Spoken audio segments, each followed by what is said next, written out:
everyone, welcome back to Beyond the Veil Tarot and Astrology. My name is Candice Marie. Thanks for joining me. I'll be your astrologer today.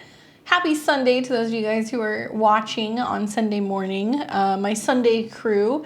I hope you guys are doing well and you're enjoying your weekend. This is going to be the astro weather for the week of September 10th through the 17th, 2023. Wow, there's a lot of stuff going on. It's really interesting to see Venus go direct in the sign of Leo. We're still feeling the after effects of the Venus retrograde really for the next week or two. And this particular week in general, we're going to be seeing Mercury going direct. We're also going to see the return of the Venus-Jupiter square. So we are definitely seeing that there is a pleasure pursuit all week. We might be feeling our sweet tooth a little bit more, indulging, living deliciously. So let's go ahead and jump right into it and start talking about the week ahead. But before I do, actually, make sure you're subscribed to the channel. Please click the bell button below. Make sure that you can see my videos. I'm hearing some people saying they're being unsubscribed. We're going to be having videos come out pretty much almost every other day on the channel. Horoscopes, new moons, full moons, much, much more. And you don't want to miss all of that. I will be touching on the final Jupiter-Venus square, which is pretty much playing out all week. But if you want to know how it's affecting your particular sun or rising sign, check out my September 2023 horoscopes. They're several hours long. I go through all of the most important transits for the month for each and every one of the 12 signs. And if you like my content, don't forget to give me a like, drop a comment below, and consider donating to the channel or joining my YouTube memberships. Sorry, a little tongue-tied with the Mercury retrograde. But if you want to support my work, please do consider joining. It's really helpful. And also a final reminder, up until, this next week, you'll probably hear me talk about it a little bit more. But I'm actually having a live webinar on Sunday the 17th. So 1 week from today, there will be a live eclipse webinar. That's going to be September 17th, 10 o'clock a.m. Pacific time, 1 p.m. Eastern. You can join me for a live discussion on the eclipses for fall of 2023. We're about a month out from eclipse season, so I wanted to kind of do this early. We are going to be seeing a solar eclipse in Libra and a lunar eclipse in Taurus. So there will be two eclipses back to back, ruled by Venus. So please join me if you guys want to know more about these eclipses. It's going to be several hours long, a full visual and audio presentation. I'm going to take you guys through the most important aspects of these particular eclipses, what's likely going to transpire, and I'm also going to talk about each and every one of the 12 signs. All right, thank you for letting me get that out of the way. I want to first talk to you guys a little bit about, obviously, this Venus-Jupiter square, okay? Because we've seen it kind of going on off and on really since June. This is the kind of extended square. Actually, Venus is hanging out at 12 degrees for several days. Later today, you're going to see her finally start to move. But for about a week, she's been hanging out at 12 degrees, and she's going to start picking up this momentum coming back into a square with Jupiter in Taurus. Now, you guys will be feeling this all week long. Now, in particular, Venus rules love, beauty, values. Venus in Leo tends to indicate, themes revolving around warm, passionate romance, relationships. It definitely focuses on creativity, self-expression, and a desire for attention and recognition. The square aspect, which, I work with about a 2-degree orb, is, like I said, in play all week. So squares bring pressure, right? And we're seeing the squares taking place in fixed signs. Interesting that Venus is also connected to Taurus. So this particular square is going to bring pressure in regards to finances, spending, resources, indulgence, stuff like that all week long. Jupiter in Taurus. Jupiter is now retrograde, and this is really a placement that's all about expansion and growth and abundance. Material possessions in particular. Taurus can be money, it can be food. And I think that this is also going to be really touching on our belief and our philosophy when it comes to finances. And like I said, this square aspect provides some kind of pressure. So in this case with Venus square Jupiter in these signs, I think there's going to be conflict between the need for attention, recognition, and grand gestures, Leo, and the desire for stability, security, and practicality, right? Jupiter in Taurus. Now, some potential ways that this can play out. First of all, it's going to feel like a deja vu situation because, like I said, back and forth, we saw this happen in, I believe, mid-June, and then again in August because Venus has made this aspect several times. But essentially, it's extravagance versus practicality, right?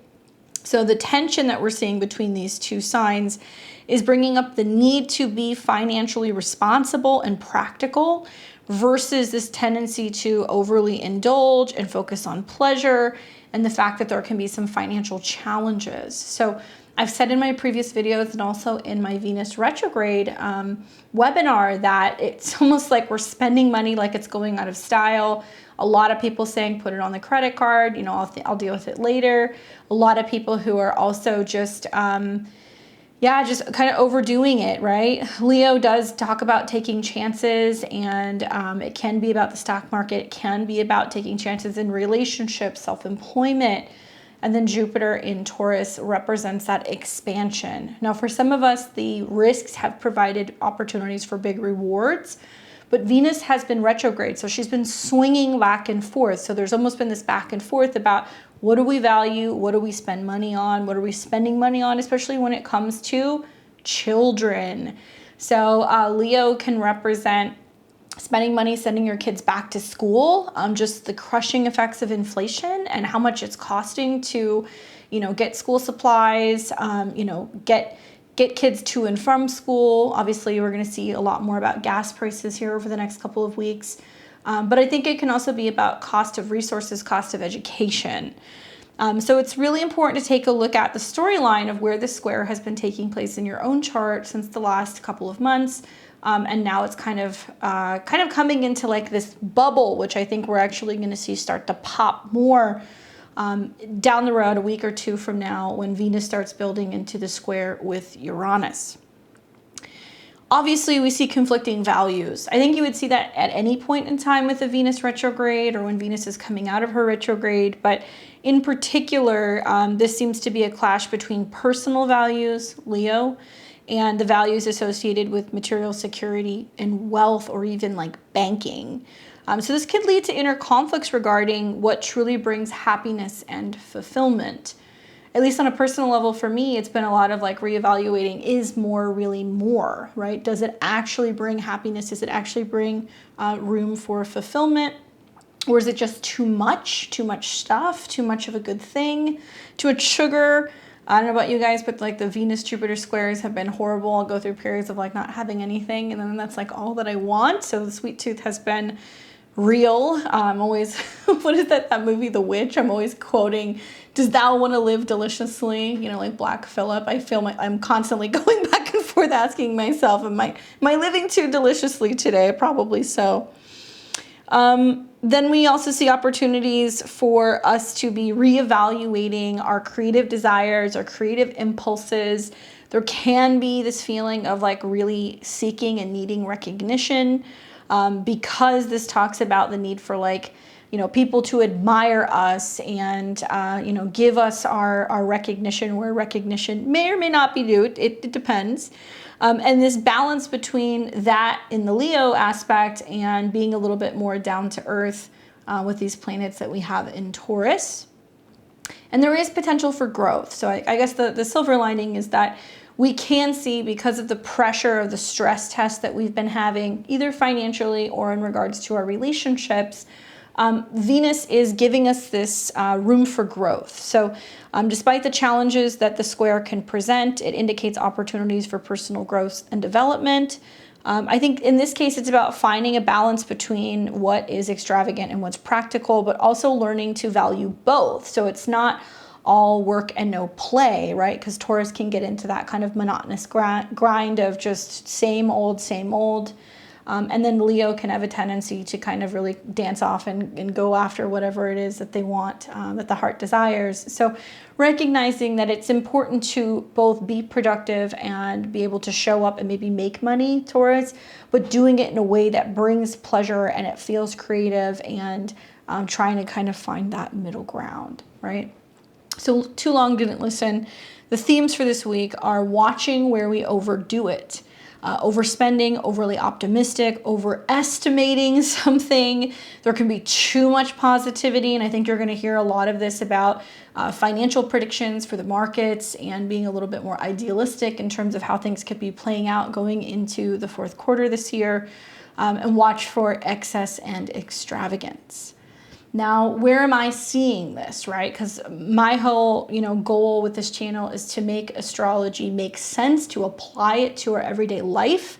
Essentially, for me, one thing that I've been really kind of watching is the fact that on October 1st, we're going to see student loan repayment begin.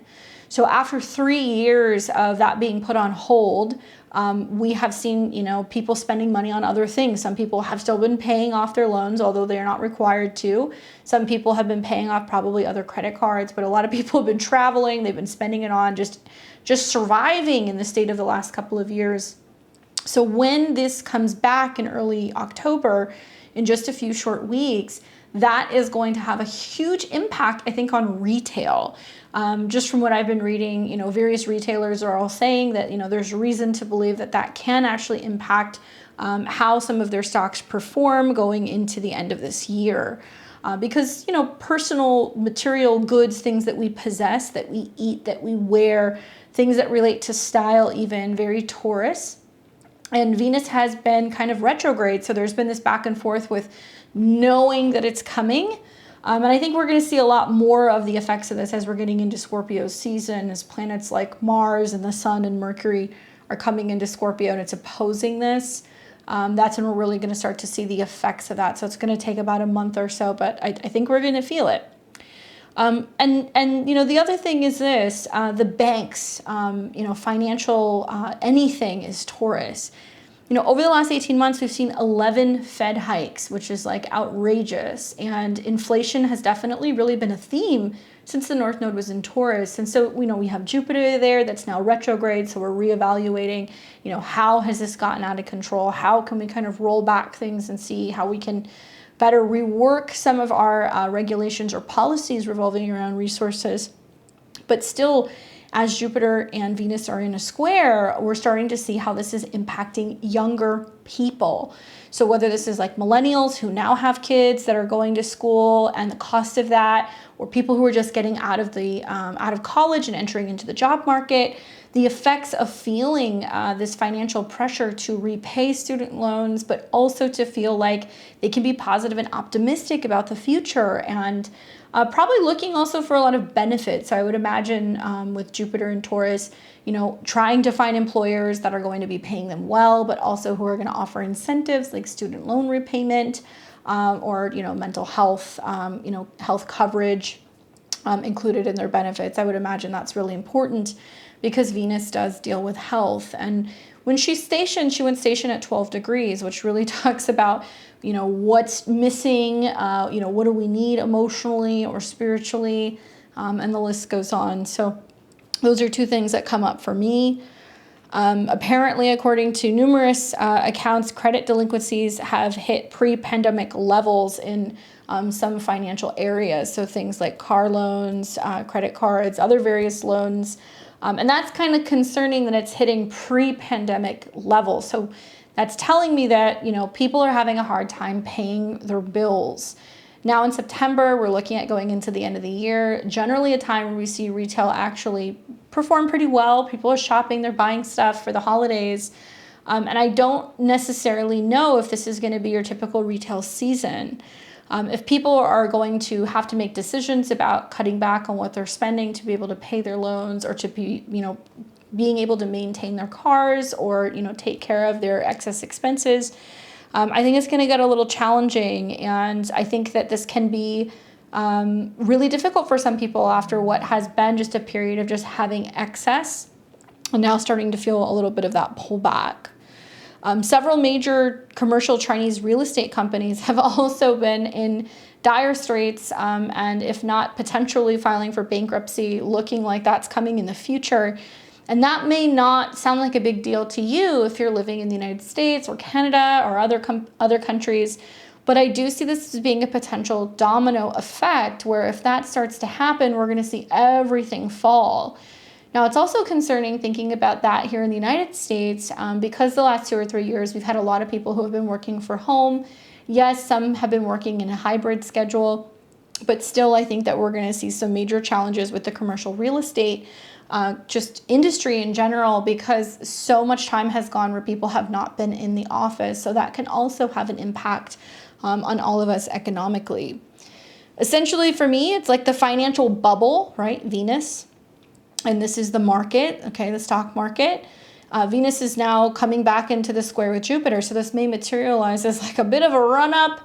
And then when we start to see Venus come into the square with Uranus and then come into some tricky territory in Virgo and Scorpio, the fall for me is not looking as pleasant when it comes to the financial outlook. Obviously, like I said, Q4 is the most anticipated quarter for retail, and I really think that it's concerning. You know, some retailers are already seeing drops in their values of their stocks, some up to double digits. Now, what else am I noticing that's taking place that might also be kind of related to Venus retrograde? This partially could be Mercury retrograde. It's interesting. I remember talking about how Apple was going to come out with a new iPhone this September. Not unusual. However, it's not the best time considering there's a Mercury retrograde and oppositions with Saturn and Neptune. But Venus in the square to Jupiter, Venus can be about luxury goods, name brands, things that we invest a little bit more money into. Jupiter can deal with laws, but it can also deal with global things. Just this last week, it sounds like China has banned iPhones. And we've seen the price of the Apple stock slide. So I think that that can be a part of the Venus-Jupiter square. I'm curious to see how that kind of materializes. As of today, I'm filming this a day or two before you're watching it. Nancy Pelosi seeks re-election. Venus, which is now coming out of her retrograde, Venus can be a woman, and the square to Jupiter and Uranus can very much be talking about the money involved. It can also be talking about, you know, the kind of swing that this particular female may have, especially when it comes to resources and money. And Uranus obviously has connections to politics. And so I saw a hashtag trending, you know, she's 83 on Twitter, I guess X. So I'm going to assume that that's the connection to that. But if you want my opinion, I really liken the, you know, Pluto in the late degrees of Capricorn is really being the main, I think, player with all of these like older people in politics. Whether you're talking about Nancy Pelosi or, you know, we're talking about President Biden, who else? There's somebody else. Senator Mitch McConnell has been, you know, having some issues clearly with memory and being able to perform while he's being interviewed. Pluto is about power and manipulation and control. And as it's retrograde, we're seeing people who are in government, Capricorn, that are losing that, right? They're losing either public favor or they're losing their ability to feel like they have sway over people. And Capricorn deals with older age. So I think that as long as Pluto is in the late degrees of Capricorn, which it will be in and out of for the next year or so, we're going to see more of this that's going to keep coming up. What do you guys think? Do you think there should be term limits on this? Should, you know, presidents have to pass like a mental test? I'm pretty sure there's like a physical test, but I'm wondering, is there like a mental test just to make sure that they're kind of firing at all cylinders? I wonder if that's a good idea. I, for one, get kind of agitated seeing like those compilations of videos of like congressmen and women and senators that are sleeping in session, you know, that are getting paid a pretty penny to be a public servant and they're sleeping. So I'm curious to see what's going to happen with Pluto kind of going back in and out of this sign. And then finally, lab-grown fruit as the latest innovation to be pitched to the market, now following lab-grown meat. And so Venus can be fruit. It can be anything that blossoms or blooms. And it can be things that are obviously consumed because of its connection to Taurus.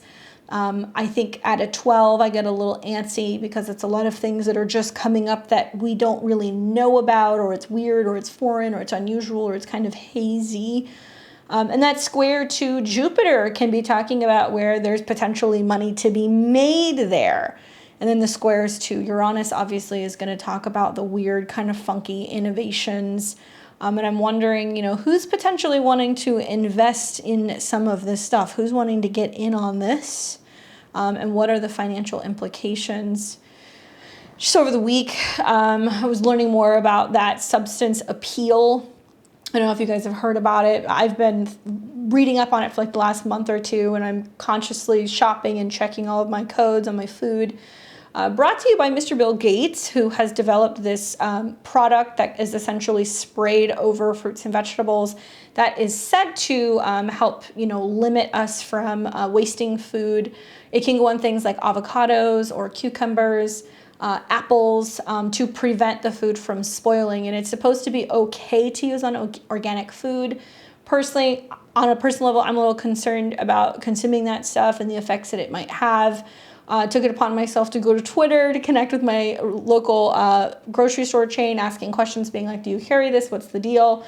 And I've been doing that in the midst of this Venus-Jupiter square. I've been wanting to get truth, Jupiter, about the products that I'm consuming, Venus, and whether or not it's going to be something that is going to be a little too weird, wacky, and artificial for me with the Venus-Uranus square. But also just a lot of me fine combing through purchases and things that I'm buying, products I'm buying, places I'm buying from, kind of getting everything ready for my next jump into 2024 and nixing a number of companies that I will not be doing business with.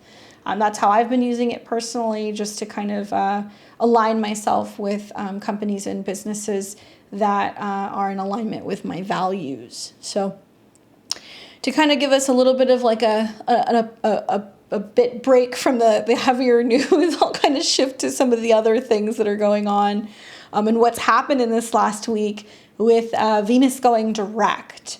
So we've heard a lot about how this has been affecting politicians, and a lot of that is because Venus has been in a sign that deals with leaders, okay? So it's not just connected to Aquarius or Capricorn. Leaders is Leo, but Hollywood as well. There's definitely been some more rumbles with Venus going direct, with some major news of breakups and separations.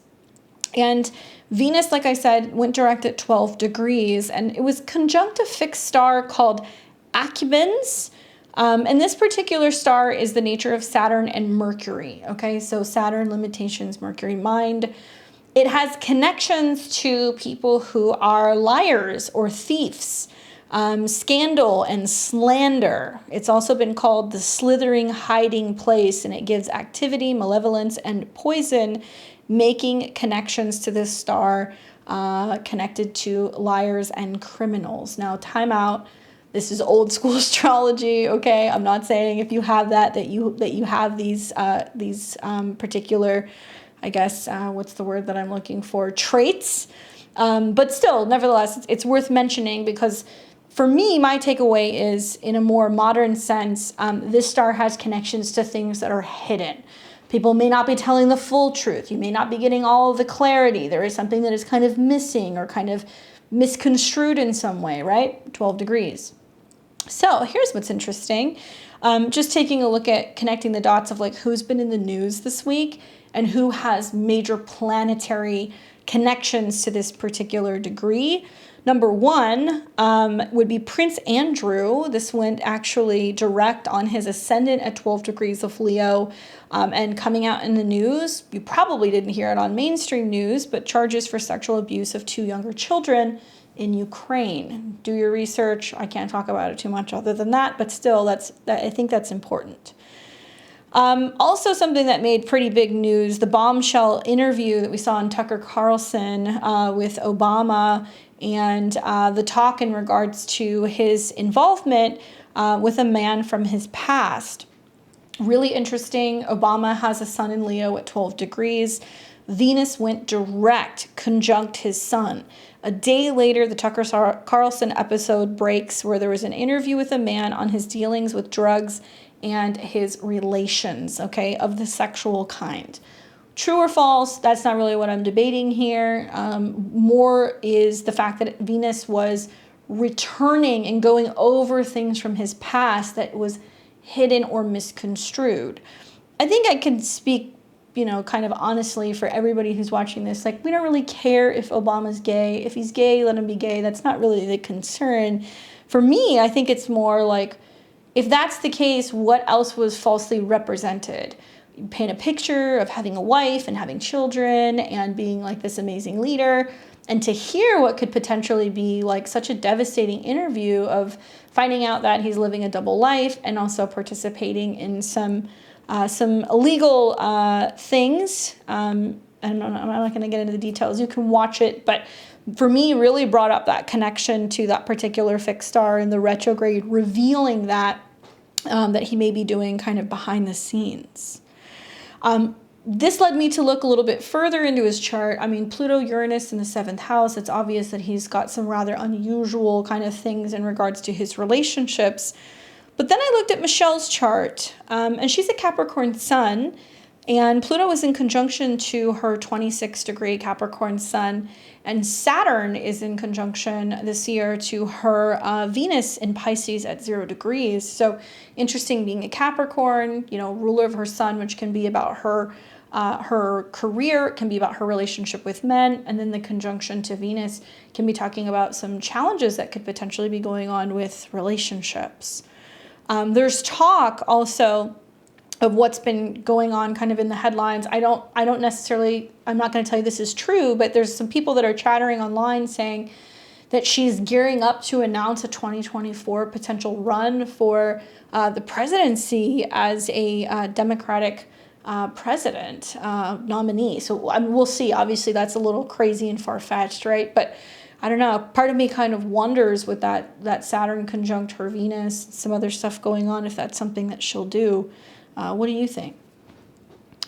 Now, Meghan Markle also has her sun at 12 degrees of Leo, and no real news I can report on her other than throughout this Venus retrograde, Venus has been back and forth on her sun, and she's been apart from, Prince Harry, who has been traveling. But that retrograde can be building up to like a reconnection or a reunion. And some other people that I would mention that I don't really need to get into their rap sheet, but this happens to be Bill Gates's Pluto and Hillary Clinton's Mars, right? So curious to see in the back end now if there's anything else that comes out in regards to these particular individuals.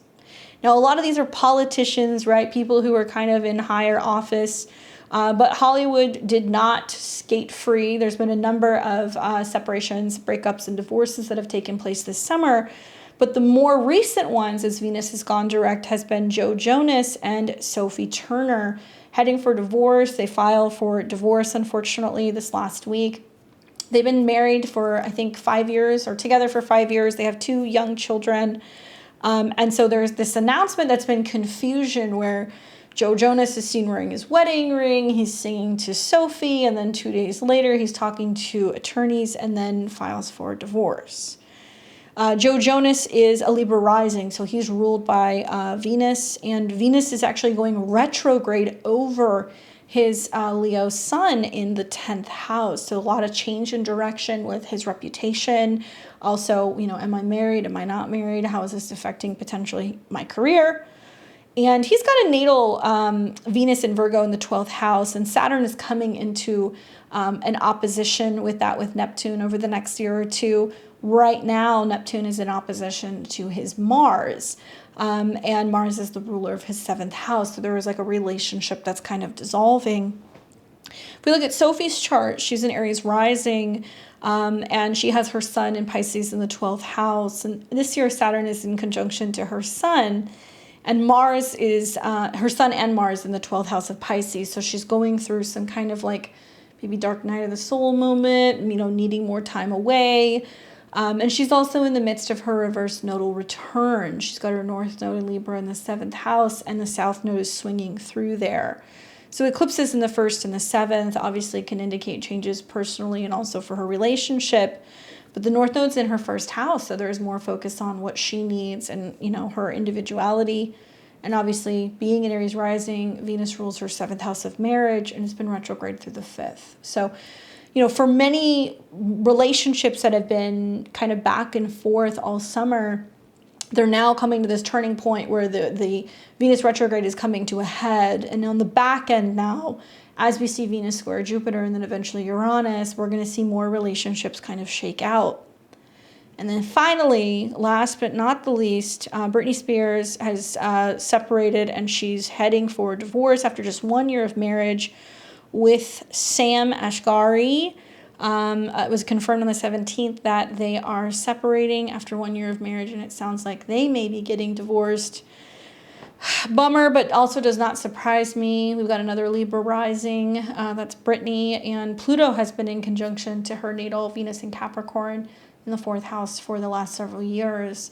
That's been more about dealings with her family and her conservatorship, but now I think it's more about this potential separation and breakup that's very private, but also possibly becoming very public through some of the financial implications. So that's just my hot take on just how this Venus going direct has kind of been playing out. We're going to see lots of news about how this is impacting us, both in our relationships, law, possibly even travel, okay? And also, resources, Jupiter and Taurus being in the sign of, Jupiter and Uranus being in the sign of Taurus could be about increases in electricity, increases in gas, and yeah, all of our utilities. Yes, they're retrograde, but I definitely feel like these particular squares might bring some surprising increases to some of these costs. So watch that throughout this next week, okay? All right, so now let's get on to what's going on this week. We're going to start with today, Sunday the 10th. Obviously, we're waking up and the moon is in Cancer, so a lot of us are kind of focusing on getting emotionally, comfortable, spending time at home, being with family, focusing on our roots, doing things around the house. The moon's in its home ruling sign, so it's comfortable here, but it's coming into some weird aspects. So if you guys remember last week, I told you that Sunday, the moon is going to be forming what's going to be a grand cardinal cross. This is where we have the moon that squares its own nodes. So that basically means karmic things are at play. And it's also in opposition to Pluto, which is about power and control, manipulation, kind of the shadow side. So we can be feeling like we're emotionally reacting to what's going on in the world. Policies and lawmakers, governments, politicians. Likely we're going to be kind of responding to some world events. And the moon will also trine out to Neptune. So there is this sense of loss and emotion and sensitivity and psychic perception that's also coming through. My advice to kind of break away from this is it'll be very early morning. Stay hydrated. Consider getting up this morning. If you're listening to this, pour yourself some tea. Fill your thermos, right? And maybe consider taking like a long shower or take a soak in the tub this morning before you kind of get your day going. Throw like a pinch of salt or something into the water just for like cleansing abilities, just to kind of ward off some of these like heavier vibes in the morning. Now, pretty early on, the moon is going to change signs. So we're going to see that then she's going to move into Leo. So this will be right around midday. Energy changes very, very much. When the moon goes into Leo, we focus on playtime, creativity, having fun, being with our kids, enjoying ourselves. So the second part of Sunday is a little bit easier. I would just say take it easy in the morning. Try to do your stuff later in the afternoon. It's then going to be picking up the energy of the sun, and the sun is still slightly in a trine to Jupiter. So I'm kind of digging this. I feel like it can be a decent second half of the day on tap. We're going to start seeing the moon kind of heading towards Venus and coming into a sextile with Mars. So I really do like the second part of today. Now, as we get into Monday, the 11th, we wake up in the morning and the moon is still in the sign of Leo. and she is coming into conjunction with Juno and Venus. Wow. So if you guys saw my webinar that I did on the Venus retrograde, I talk a lot about how Venus and Juno come together and they're kind of kissing each other throughout some of the transit, which really highlights the sweetness of partnership and union, right? And it can be business partners, it can be romantic partners. I call Venus-Juno transits like Cinderella transits. So for those of you guys who are looking for love, or if you've got any particular placements around 13, 14, degrees of Leo, it can be extra sweet for you. But when the moon aligns with this, it can be a really interesting time for chance meetings, encounters, romance. This is going to be kind of midday going into the afternoon on September 11th. Now, when the moon and Venus come together, it's very sweet. And in this case, it's romantic, it's playful, it's active. And we are going to be seeing that there is going to be a building square. So likely, we might see a little bit of a pop in the market here on Monday, especially in the afternoon before the close. This might indicate that, things kind of close a little bit higher than anticipated, or people might be feeling a little bit more optimistic about the direction of where things are going. Especially when we look at Leo-related things like theater stocks, entertainment, things relating to gold, right? That kind of stuff. And it's going to start picking up a square to Jupiter. So it's not just about being optimistic about the market. It's being optimistic about children, creativity, relationships, all of that stuff. Likely in the afternoon on Monday, that's when you're going to feel the sweet tooth kind of kick in. So be mindful of that. And I think it's giving us the opportunity to really focus more on like relationship connection and relationship talk because of that connection to Juno. And then we're going to start seeing the moon, like I said, square Jupiter. And I think this is going to be like news in the markets about some kind of bubble. But I think it's a pop. And you'll see this when I read to you guys some of the Sabian symbol stuff as well. That's pretty much it on Monday. The moon's going to keep doing her thing. She'll start coming into a trine with Chiron, but that's going to be early morning on Tuesday the 12th. And that's going to be about some kind of healing. I don't know how much of an opportunity we're going to get for that because most of us are going to be asleep. But then we wake up on Tuesday and we really start feeling a funky lunar square. So especially, between 7 and 10 a.m., that moon in Leo starts coming into a square with Uranus. So to me, that kind of feels like feeling a little bit emotionally discouraged. There can be a sense of kind of feeling like something is not coming together the way that we want it to, emotionally feeling a little frustrated. But once again, still, I think financial news, because in this case, Venus is very much connected to Jupiter. And we're seeing this building Venus-Jupiter square that's going to be taking place pretty much from here on. Now, when the moon squares Uranus, we feel, like I said, a little bit destabilized. At a 22, I think it can be about things relating to the government and government spending, because 22 is connected to Capricorn. So I'm wondering if this is going to be more news about the budget. Many of you guys may or may not know, but come the beginning of October as well, the U.S. is also looking at some budget deadlines. So I'm wondering if we're going to hear more news about that.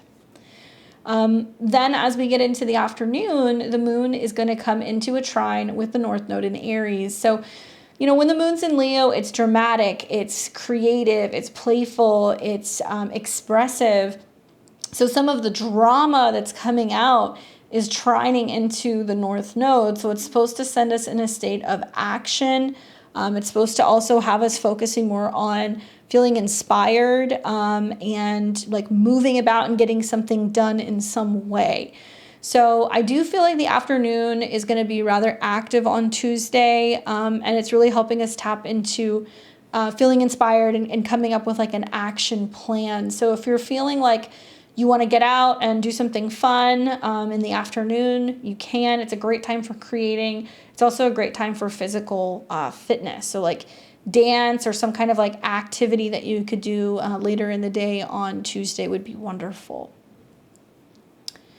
All right, so now we're going to take this into the 13th, which will be Wednesday. And we're waking up on Wednesday and the moon will have already ingressed into Virgo. So we're getting ready for the Virgo new moon, even though that's not going to be taking place until the 14th. So this is the day before.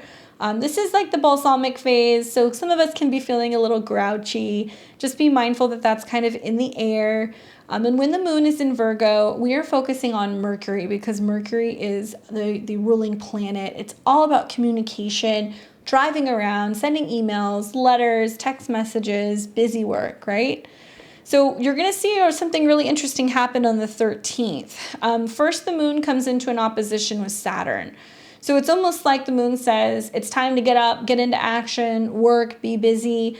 And the opposition to Saturn is like, vibes are off, or like I overslept, or I'm not feeling like connecting, or something is keeping me from moving forward.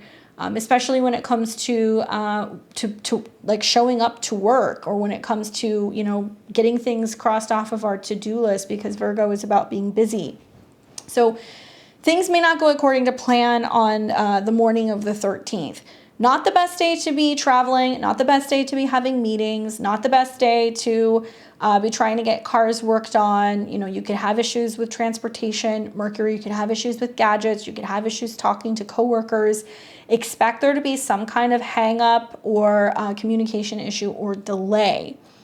Now, just after that, then we're going to see the moon come into conjunction with Mercury. And it's almost like some kind of news comes out in the world, or maybe comes to you in the final moments. So if you guys remember, 8 degrees is where Mercury entered into shadow, right? This is the degree where Mercury will station.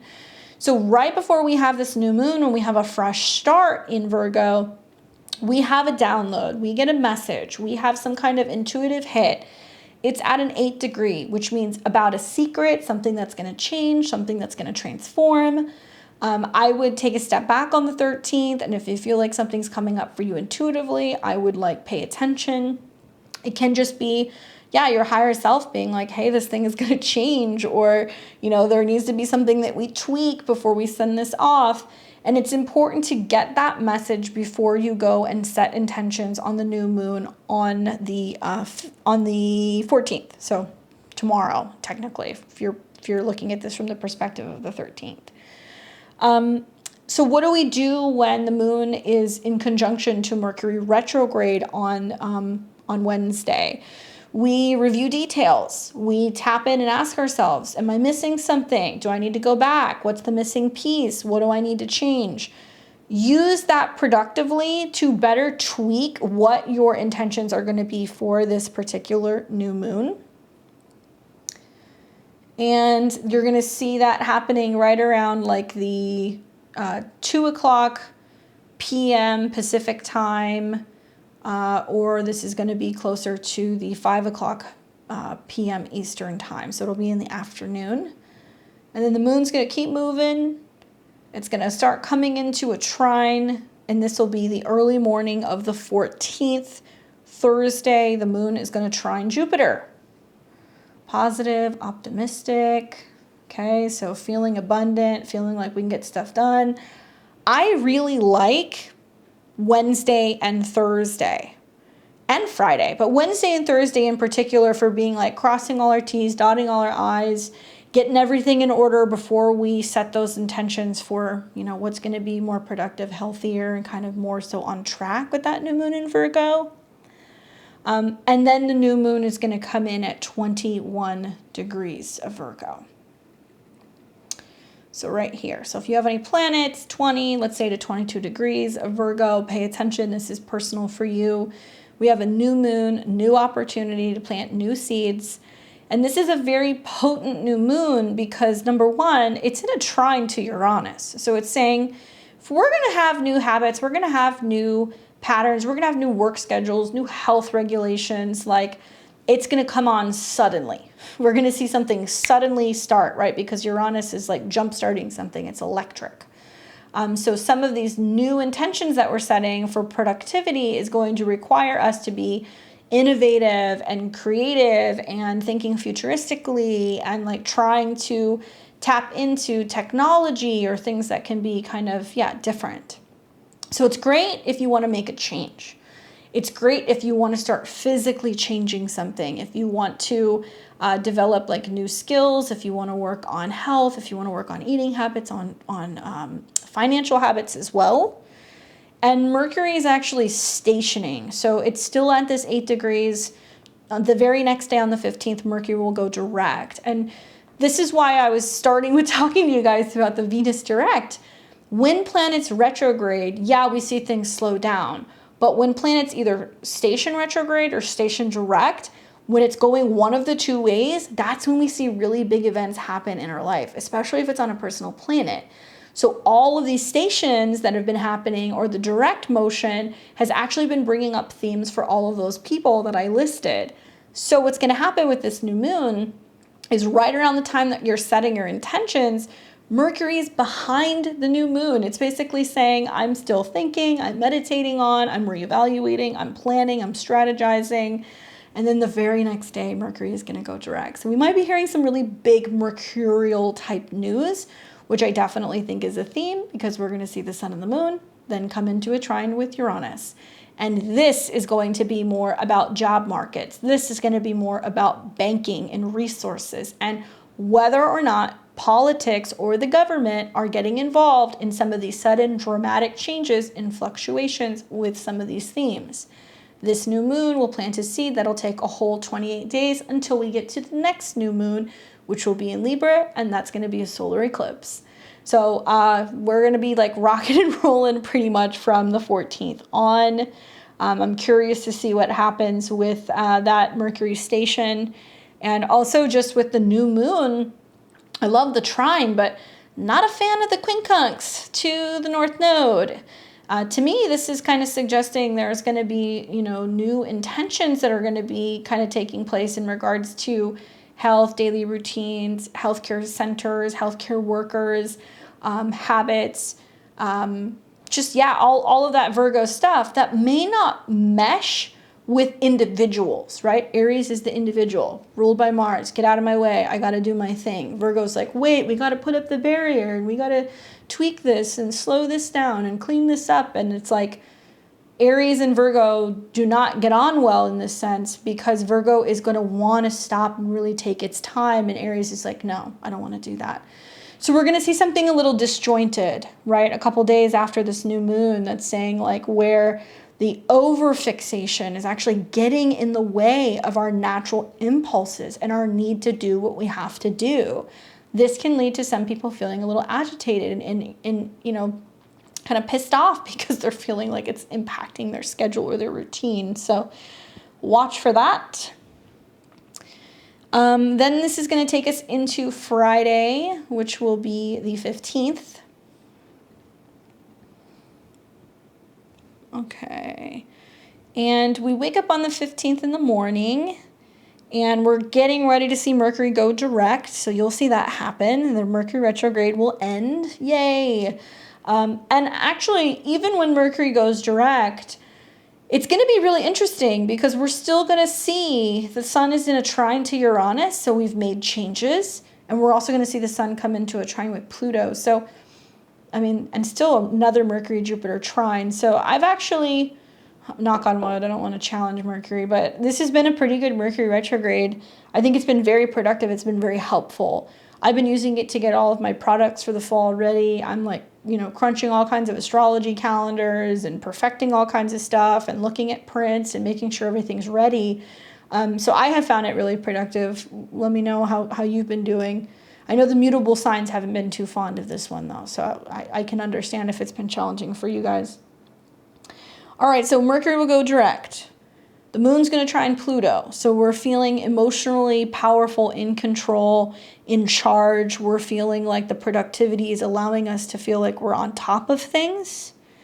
And later in the day, and also Sun trine Uranus day, today, that day, and tomorrow. So that's kind of like anything goes, things are changing, but in a good way. And then we're going to see in the afternoon, the moon ingresses into Libra, okay? So here we go, midday, moon's in Libra. Just after the new moon, we are also seeing that as the moon enters into Libra, there is a bigger focus on Venus. All right, so now Venus is in control. Venus is inching closer to that square with Jupiter.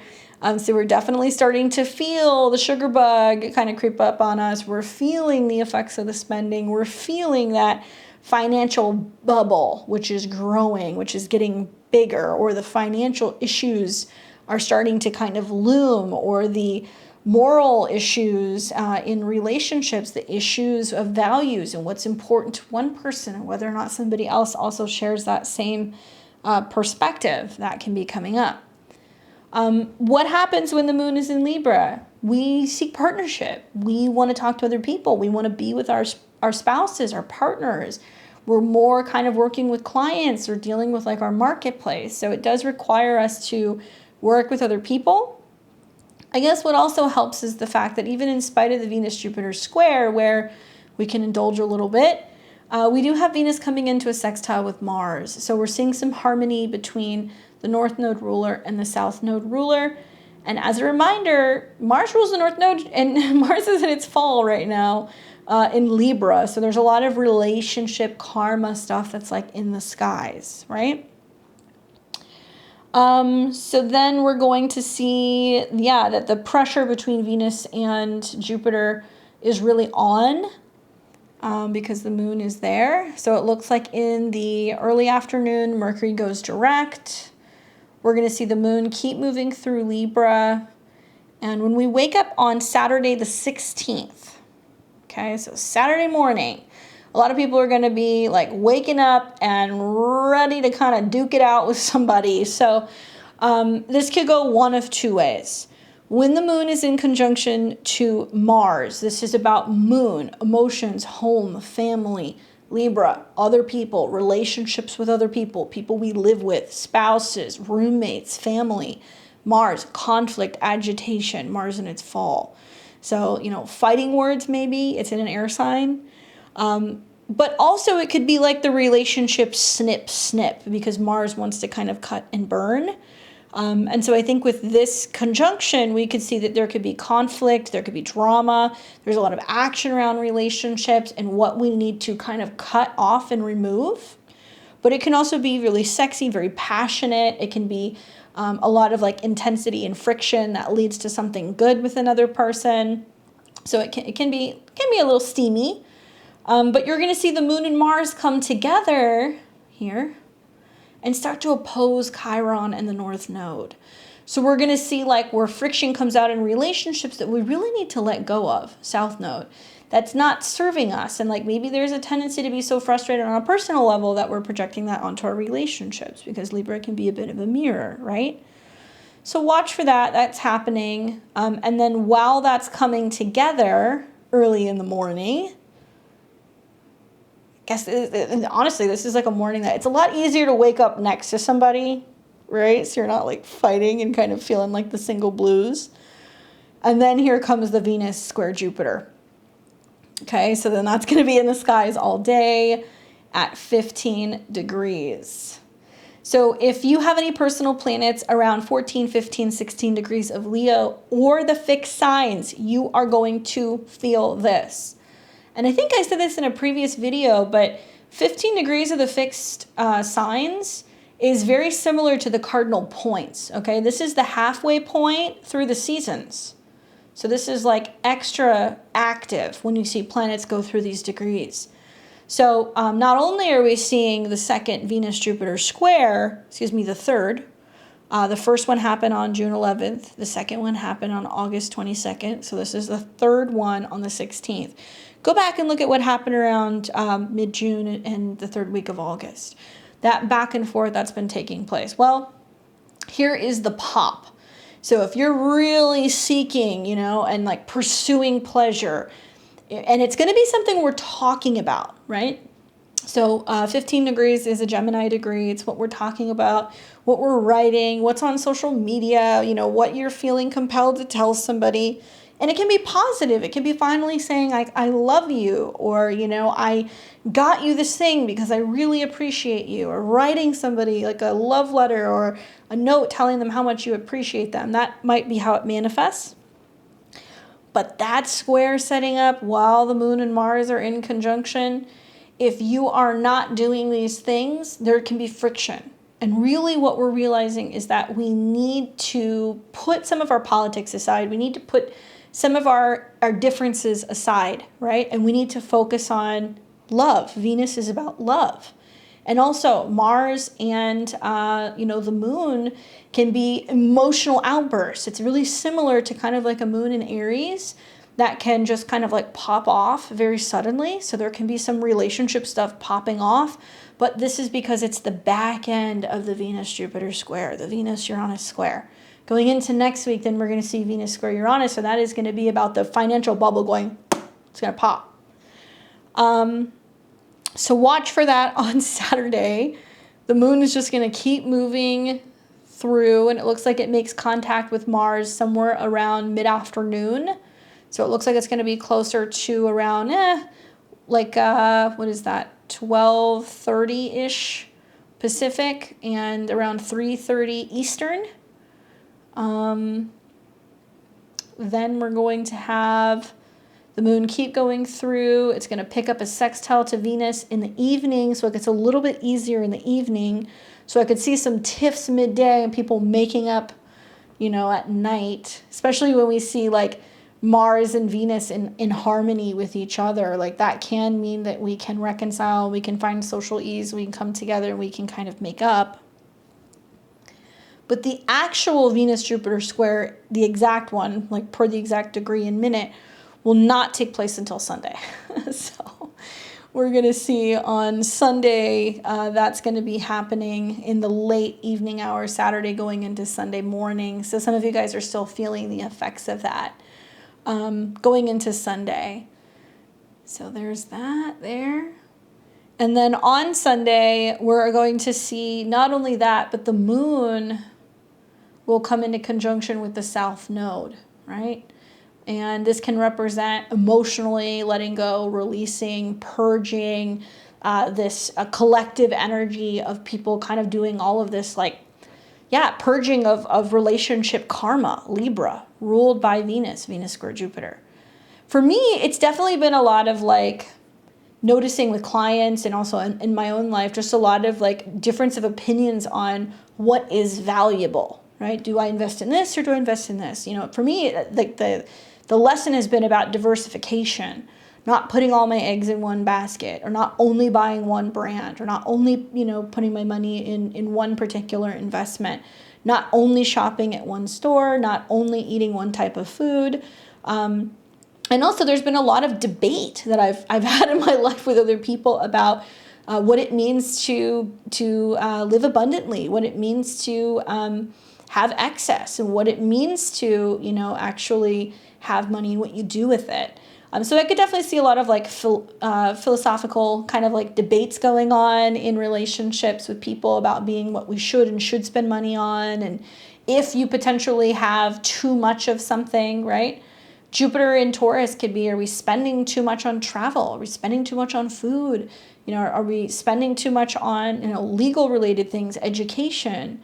It's crazy. I mean, some of the stuff I've been listening to, some podcasts and stuff about education, just the amount of focus and emphasis, at least here in the United States, that we put on education, which I do think it's valuable, but I'm starting to question what some of us are getting out of it, because we spend so much money going into some of these colleges, but are we really seeing them, bringing in, great professors? Are we seeing that that's really paying off in a sense of some of the schools that we're going to, or is that money and that funding going to other things within the universities that really aren't positively impacting the student on an individual level, right? I wonder.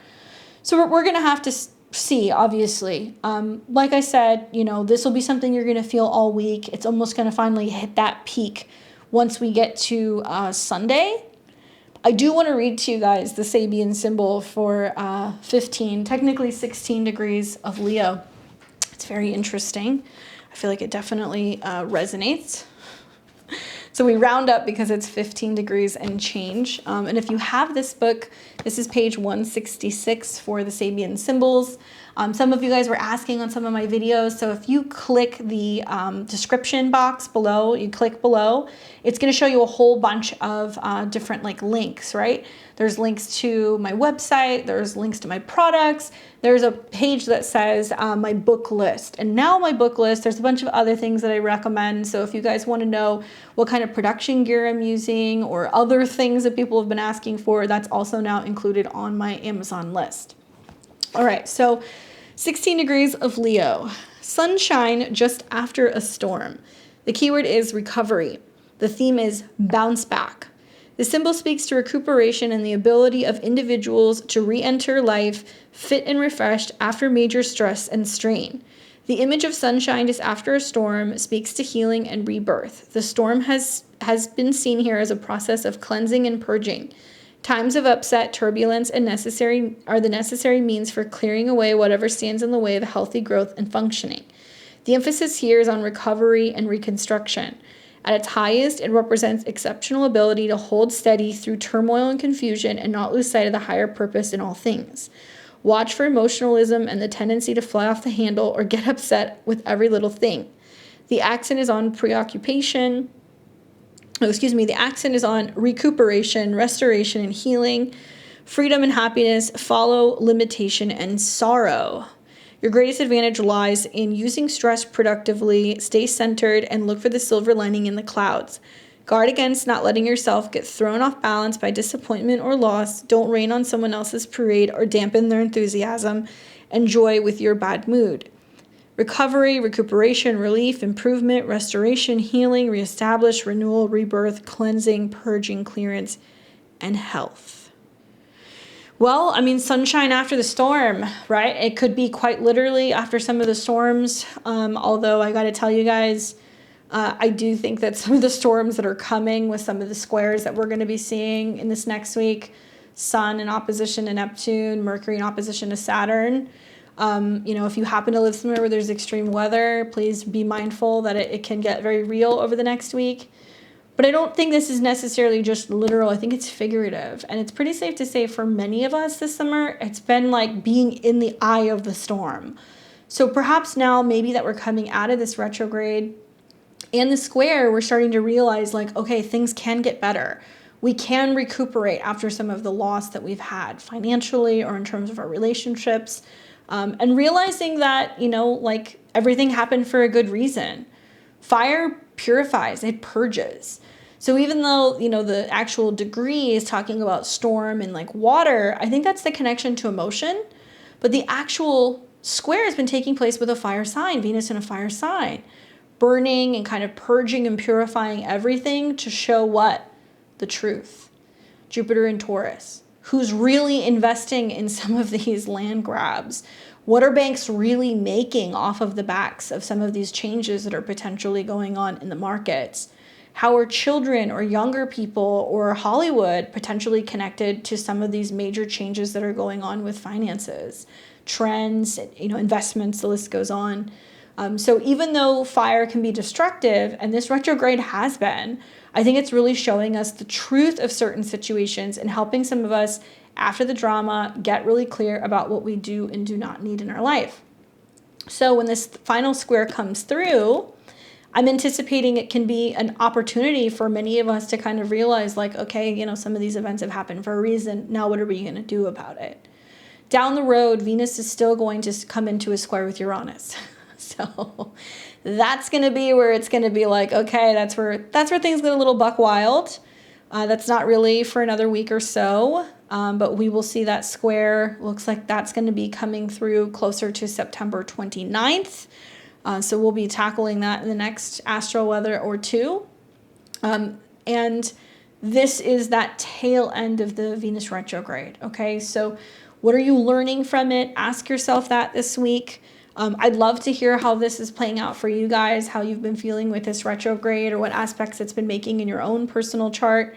For me, it's been going retrograde over my south node, so I'm like over it. I'm ready for it be done. Also in a square to my sun, so it's been creating a very long fixed square in my transits, and I'm ready to bid farewell to this retrograde personally. But yeah, leave me your comments below. Don't forget to like, comment, share, and subscribe. And if you guys like my content and you would like to book a personal one-on-one reading with me, you can find my website below at beyondtheveiltarot.com. I'm available for sessions in October and November if you'd like to have a one-on-one consultation for like a solar return reading, an election reading, synastry, and much more. I also teach tarot and astrology professionally, so you can check out my courses on my website, where you can see several different course options that I have available, along with all of my webinars. Now, while you're there, please sign up for my newsletter, so that way you're alerted as to when I have new products and things coming out. I'm rolling out all kinds of new stuff over the next month or two that's going to be going out in these newsletters, especially if you guys like astrology calendars and prints and content. That's the kind of stuff that I'm going to be putting out there. Take a look at my 2023 astrology calendar. We've got a brand new one that's going to be coming out sometime for you guys this fall. Now, don't forget to subscribe. Please make sure you click that bell button. And you can join me here this Friday. We're going to be doing live readings on the channel, 5 o'clock p.m. Pacific, 8 p.m. Eastern. We'll be doing live tarot readings. So check out my community tab on Thursday if you guys would like to sign up for that. That's it for me. So I hope you guys enjoy the rest of your Sunday and the rest of your Jupiter square Venus, week. I'm hoping you guys are living deliciously and enjoying all of the finer things. Until next time, I'll see all of you guys very soon. Take care.